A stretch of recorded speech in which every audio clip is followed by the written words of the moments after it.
میرے عزیزو، کچھ مسلمان نمازی ہیں لیکن نماز کا اہتمام وہاں بھی کوئی نہیں، نماز کا اہتمام وہاں بھی کوئی نہیں۔ یہ کیسے ہو سکتا ہے؟ نماز کی عظمت ایسی جو اللہ اور اللہ کے رسول نے بتائی ہے، پھر آنکھوں کے نیچے بے نمازیوں کو کیسے برداشت کر سکتا؟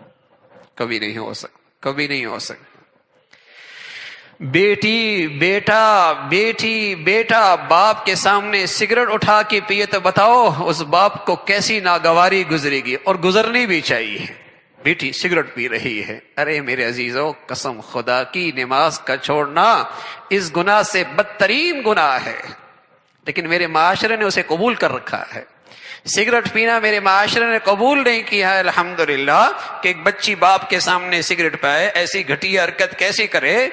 میرے معاشرے نے اسے قبول نہیں کیا، اس لیے باپ کو ناگواری گزری ہے۔ لیکن نماز کا چھوڑنا اس گندگی سے اور بدترین گندگی ہے، لیکن میرے معاشرے نے بے نمازی کو قبول کر لیا ہے۔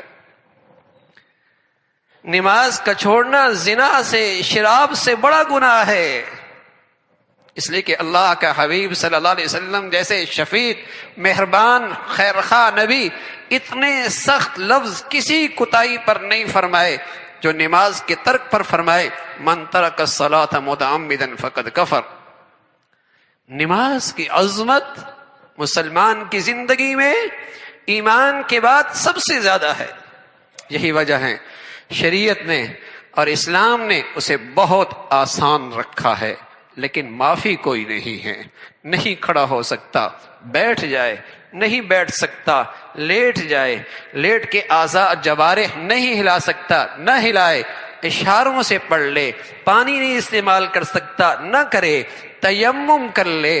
ارے بستر صاف نہیں ہے، بہت مشکل ہے، تکلیف ہوتی ہے، اس بستر گندگی سے ہٹ نہیں سکتا، اسی حال میں، اسی حالت میں، اسی کیفیت میں نماز پڑھ لے، اس لیے کہ مسلمان بن نماز کے مسلمان نہیں رہتا۔